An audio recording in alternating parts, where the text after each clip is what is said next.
Two former White House Press Secretaries headlined at the 2011 Michigan Leadership Program dinner here in Livonia. Youth Neighborhood News sat down to ask them questions. Mike McCurry was the press secretary for the President, Bill Clinton, and Dana Perino was the press secretary to George W. Bush. My first question to you both is, how was it working at the White House? Well, it's one of the most fun jobs you could ever have, because the thing that I liked about it most was you got to travel around with the president, go to foreign countries, fly on Air Force One, see all these amazing things, and then every day when you go up to the White House and they open the gate and you drive in and park and say, I work here, it's kind of one of the very cool things that you get to do. So, but the sense that you're part of history, that's really the great part about the job, that you're going to be part of something that people will study for years to come. That's a really big thrill. I'd agree with that, and one thing I would add is that when I was getting the deputy press secretary job, the chief of staff of the White House invited me into his office, and one of the things he said is, working at the White House is wonderful, but one thing that can happen is you can get a big head about it. And he said the best way to make sure you don't do that is to share the White House with others.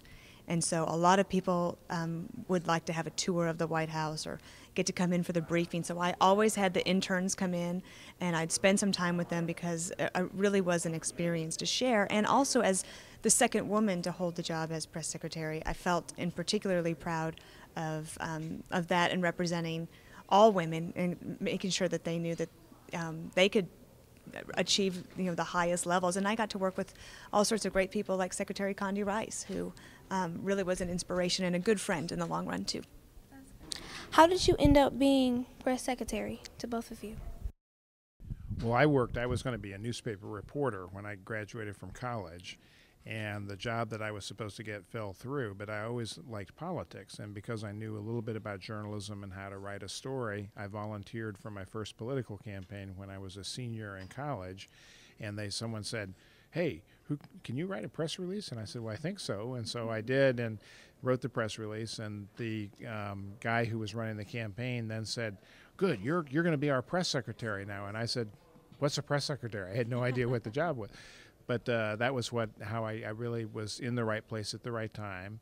I had learned how to write, which I think is a very important skill to acquire.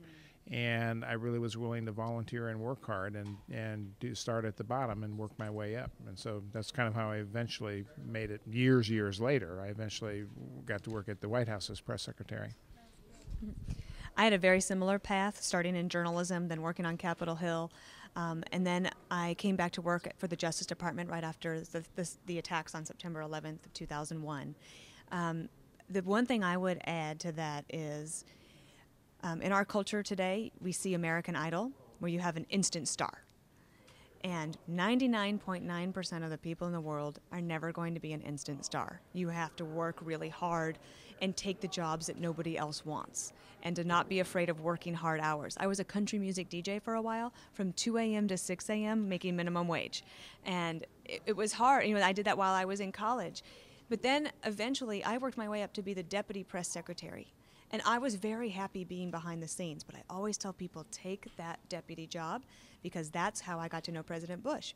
I was assigned all the holidays, all the weekends, all the evening programs, but that's when he and I got to know each other, and that's really how I think he became comfortable enough with me to be his final press secretary. What was the biggest challenge you faced?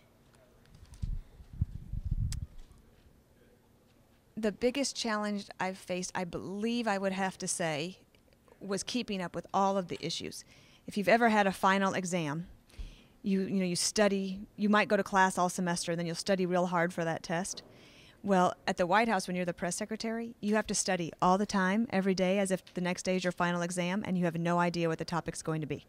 So you have to be prepared for everything. And managing all of that, I think, was probably my hardest thing. And the second thing that I learned to develop was a stronger sense of being able to withstand criticism of me and on behalf of my boss, my president.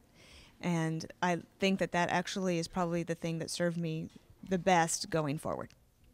I think my biggest challenge was just dealing with all the changes that started happening in journalism in the 1990s when I worked at the White House, because It used to be just if you got a couple of the major television networks together, or we called the wire services that kind of fed news out to all the different newspapers around the country. If you got them together in a room and there were only 6 or 7 of them, you could pretty much make sure that everybody in the country knew what you had to say on a subject. Well, in the 1990s, that began to change because the internet started becoming more important and websites became more important and people started having blogs. This was a little bit came after me, but the changes were starting to happen, and it became harder and harder to kind of make sure that your message or whatever you were trying to say or the president was trying to say got out to the American people. So dealing with all those changes in the media was probably the biggest challenge.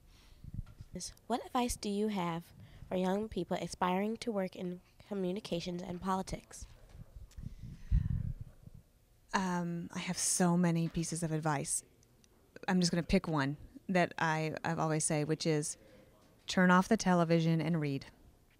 1 hour of reality TV a night is plenty. 5 hours is destructive to your brain. And if you read more, and especially if you read the classics, you will become a better writer, a better thinker, and you'll be able to really articulate going forward. And you can read all sorts of different things. Read all the newspapers you can find. I grew up with a dad that, when I was in 3rd grade, required me to read the Rocky Mountain News and the Denver Post before he got home. And I had to choose 2 articles to discuss with him before dinner. And it was kind of a chore, but I look back and think that was one of the best things that happened to me growing up. So I guess if I had to pick one thing, it would be to read more. We're coming down to the basics, because if she says read, then I'll say write. I think the single most important thing is to learn how to write very, very well. So anytime one of your teachers makes you rewrite a paper for a class, or you thought you had done a really good job and they said, no, you have to go back and change it and try again and make it better, that they're really helping you. Because if you learn how to write very well and express yourself very well in writing, and then learn how to write quickly, because one part of it is you have to be able to think quickly and get your thoughts together and put them down on paper quickly.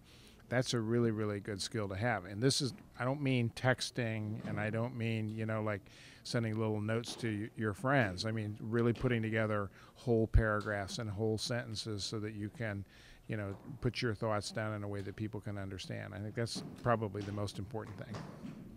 Good questions. What was your favorite thing about working for the president? I always got a thrill every time I got to go into the Oval Office. It's a very powerful, wonderful office.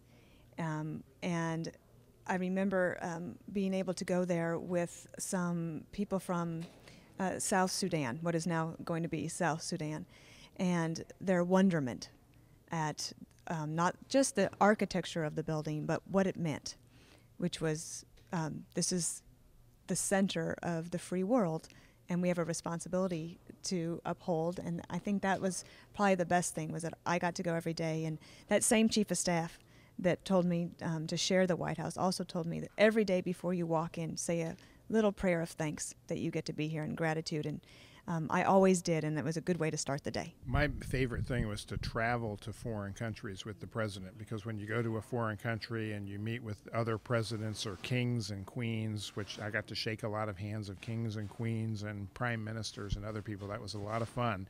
But you also could learn a lot about other countries. And when I worked for President Clinton, he'd like to go to the museums, or he'd go to the, the most important cathedral, or he would go see the important sites in a country so that he could show that he had some respect for the people of that country. And it was always very, very fun, because you got to learn something about the places that you were going. And it's really pretty cool when you get to travel with the president. He gets all the best tour guides, so it's really fun to be with him.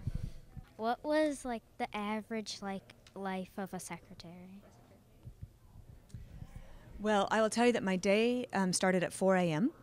That's when my alarm went off. But usually I woke up before that in a panic about all the things I needed to get done that day.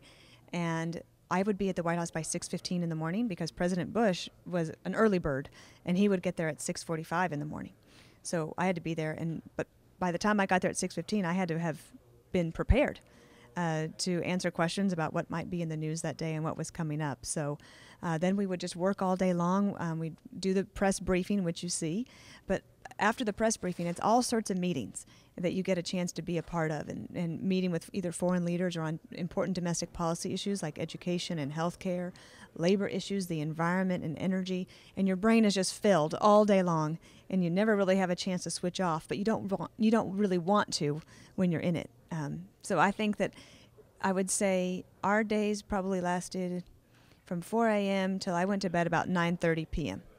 And usually I woke up at 1 a.m. in a panic as well. And then I'd go back to sleep until I panicked again before I woke up. And mostly just because of the amount of work that I needed to do. But I learned a lot about delegating, and I had a really good team of people around me, and I made them do a lot of work. I had pretty much that same schedule too, except I would do, when we did the press conference in the middle of the day, that was one of our big jobs. Around 12:30 or 1 o'clock every day, we would go meet with the reporters just like we were meeting with you and have a question and answer session. And then after that, I was always tired, so I would always take a little nap, and then I would feel much better after I took a little nap, and then I'd go and do meetings and telephone calls. A lot of what you have to do is spend a lot of time talking to the reporters who are writing their stories or getting ready to go on the air to broadcast their stories, to make sure, because they want to make sure they got everything just right. So they call you up and said, well, when you said this, did you mean this or did you mean that? And so there was a lot of back and forth like that you have to spend. And then we would watch the news together as a staff and usually do a little bit more work and then try to go home as early as we can, because I had small kids and I always missed seeing them, and sometimes I wouldn't get home until after they had gone to sleep, and then I'd have to get up and go to work before they were awake. And one week they thought I had been in a different country, even though I had been home all week long, just because I had been away from home in the time that they were awake. So really, it's a hard job, but it's a lot of fun. More than 700 people attended MSU's Michigan Political Leadership Program, where Governor Rick Snyder gave welcoming remarks, and reporter Carol Kane served as the evening's mistress of ceremony. This annual dinner draws one of the largest nonpartisan crowds in this state, raises support for the Michigan Political Leadership Program. I'm Gabrielle Covington from Youth Neighborhood News, bringing you the younger side of the news.